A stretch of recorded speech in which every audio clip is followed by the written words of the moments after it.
I'm Connor Old, and welcome back to another episode of Forgotten Oscar Films. And this week we are going to be looking at the 2002 Oscars, the Best Picture winner, Chicago.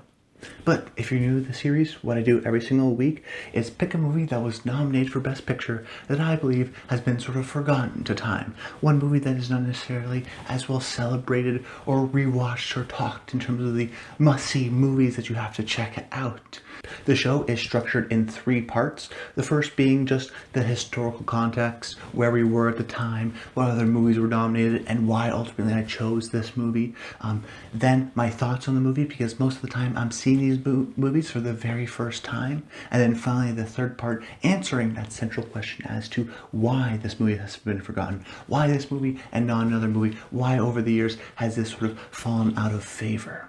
And once again, we're covering a Best Picture winner. We had just done it a few weeks ago with Crash, and of course in the past season of Forgotten Oscar Films, where I went back in the previous years, we covered Best Picture winners like Ordinary People before, or Tom Jones. And there's a certain situation with Best Picture winners that there's this weird sort of relationship where if you win Best Picture, sometimes you're a landmark movie like a Godfather or a Rocky. But sometimes you're a really acclaimed movie at the time, you win Best Picture, and that's kind of it. People celebrate you at the time. And the way movies are sort of celebrated in many cases in terms of top 10 lists, they're either associated with a genre or they have this sort of cult-like following. A movie like The Big Lebowski, while not totally celebrated at its time, has become so big, in part, I believe, because it wasn't as celebrated at its time. And I think Chicago is a movie that everyone liked at the time, made a lot of money at the box office, won Best Picture, and then that was kind of it. It was celebrated, but hasn't necessarily garnered a huge, stronger, a fan sort of cult type reputation, where in many cases people will be recommending something like Hedwig and the Angry Inch just because they assume more people haven't seen it, even though it was released in a similar time, both musicals, both good movies. But that's kind of an interesting point of a career, sort of the negative element I think not a lot of people talk about for Best Picture. And speaking of this year, I think Chicago in many ways is actually very telling of the type of year we were in. And oftentimes when looking back, it's easy to place sort of historical things on top of movies. However, I think this is actually a good year which really identifies where the country was at the time.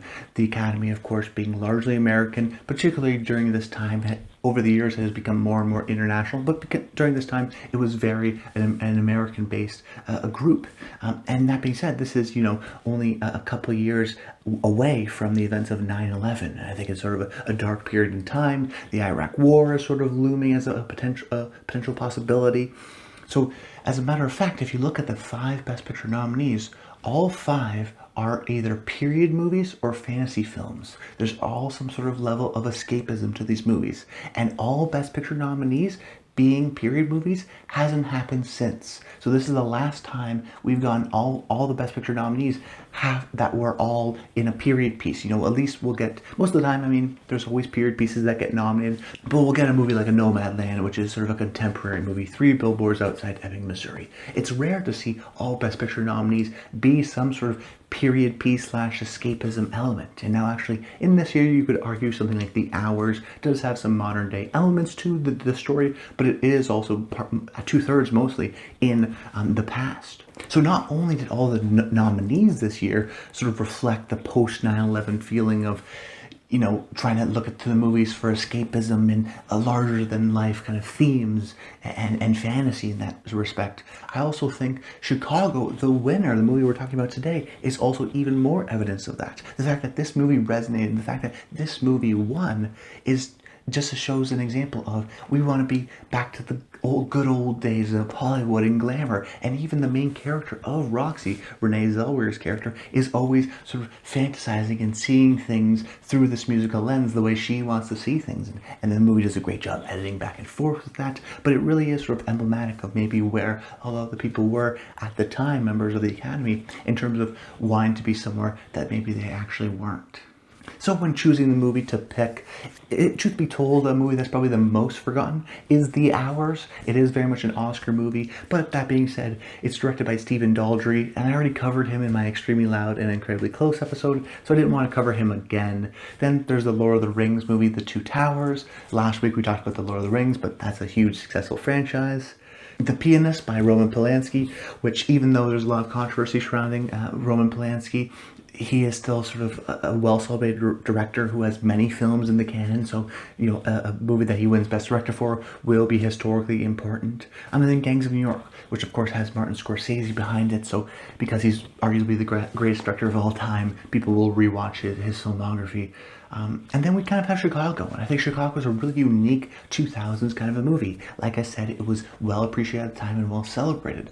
But in a way, the reason why I chose it, and maybe why it's been forgotten, which we'll get into a little bit later, is just the fact that the careers of these people haven't been necessarily the traditional career paths. As someone like, if we look in the hours, Julianne Moore and Nicole Kidman are still sort of big movie stars. I mean, Nicole Kidman had The Undoing earlier this year, so she's still been largely successful, where some of these other stars in Chicago, for example, their career paths haven't necessarily followed that traditional path. And then on top of that, Chicago, I think, is very emblematic of its time in the sense of it's a musical, and this was a period of time where the musical was very popular. And you can go back all the way to history, and you'll find the musical occurring in popularity over and over again. I mean, you can go back to the 30s and 40s, and the Oscars have always appreciated and celebrated and nominated musicals. I mean, more than any other genre, I think, over the years, the Oscars has always loved the musical. And as a matter of fact, I think we're in maybe a tail end or a resurgence of it in its own right. Hamilton, 5 years ago was the biggest deal, cultural moment. Then we get La La Land, which gets nominated for all these Oscars, wins 6, has that big controversy, but it was a big hit. The Greatest Showman was another big hit. And then this year, we get 6 musicals, 4 by Lin-Manuel Miranda in Vivo and Encanto, both animated movies. In the Heights we had earlier this year, and then his directorial debut in Tick, Tick, Boom. And then we have West Side Story with Steven Spielberg. We also have Dear Evan Hansen. So there's so many sort of musicals at this period of time. It could be sort of the whimpering at the end. I mean, In the Heights box office, for example, didn't do so well, so maybe that's telling of the future. So maybe these movies were all made because of the success of those other properties. So it's hard to tell. But when we look at Chicago, for example, that was a period of time where, looking back on it, it was like, oh, maybe this is the start of something. But as a matter of fact, it was the end. It was the year before, we had Moulin Rouge, which was also nominated for Best Picture. I mentioned Hedwig and the Angry Inch was also the year before. We have, the end of the Disney animated musicals. There's sort of a period of time here where they become really popular. Then Chicago wins Best Picture, and then we think there's going to be sort of a bit of a resurgence, but then movies like Rent and things like that don't necessarily succeed to that level, and we have to wait for sort of the dark ages in the mid-2000s, and then they sort of rise again in the mid-2010s. Like I said, it's a popularity sort of genre of flux, but Chicago winning Best Picture here really sort of rode that wave of being like, musicals are important, they're popular, they're at the center of culture, they're maybe reflective of the type of culture that the country of the U.S. was in at the time. So all these different sort of historical moments that you have to consider why Best Picture, why this movie won Best Picture, because of that sort of swell of musical movies, because of sort of the post 9/11 state of the country. And then I think it's very interesting to see how the director and the actor's careers kind of evolved and try to figure out why this movie hasn't necessarily stayed in the popular consciousness. Because transitioning into my thoughts now, I actually really enjoyed the movie. I can understand why it does feel sort of like an early 2000s movie. I didn't watch it for the longest time because I sort of got confused with Moulin Rouge. They do have a bit of a similarity there together. But ultimately, I think this is the ultimate theater kid movie. It's a movie that is big and loud and boisterous and dramatic with a capital D, and it's not afraid of being that, and it totally embraces that. And either you're on board or you're not. I was on board in this case. There are some issues with it. I mean, there is a real big dramatic sense to it, and some of the character motivations, particularly with Roxy, I'm not sure if I'm supposed to always like her or not, and maybe I'm not sure the film it totally communicates if that's a feature or a bug. And at times, some of the dance sequences can feel a little bit samey and stage-based, but I think the movie is still, at the end of the day, a huge success, and particularly a success as a movie musical. That the sort of hook that Rob Marshall and Bill Condon and the collaborators on this movie decided on is that the movie is going to sort of do this great editing pattern back and forth where we see the sort of great dance sequences, but we also intercut that with the reality. That so much of this movie is through Roxy's perspective and seeing how maybe she would like things to be and how she sees things in her own mind, the grandiosity being a performer herself. Of course, there's many themes that the film decides to touch upon, many very well. But these themes are effectively communicated because I think this is really a directorial achievement in many ways by Rob Marshall. The movie is incredibly stylish, has a distinct visual style. There's great sort of colors all around. And the most important thing I think that Rob Marshall adds to the film is not sort of communicating a clear, effective story, but doing sort of quick editing that feels modern and fast-paced, but also works well with sort of the story. And like I said, that really impressive intercutting between sort of the reality versus sort of how Roxy sees things. It's a great sort of directorial flourish. But more importantly, I think the most important thing that Rob Marshall does is get the performances out of these actors. That everybody is on the same page. Everybody knows exactly what kind of a movie they're in, and everybody succeeds and excels at that. Richard Gere is great as sort of the sleazy, charismatic, charming lawyer who's also very funny. It's a shame he didn't get an Oscar nomination because he was really terrific here. Renee Zellweger as Roxy is really captivating, and you can really understand, you know, after Jerry Maguire and after Bridget Jones's Diary, she really gets her sort of big star turn here, and in many ways, it's a role she was born to play. And then Catherine Zeta-Jones, the sort of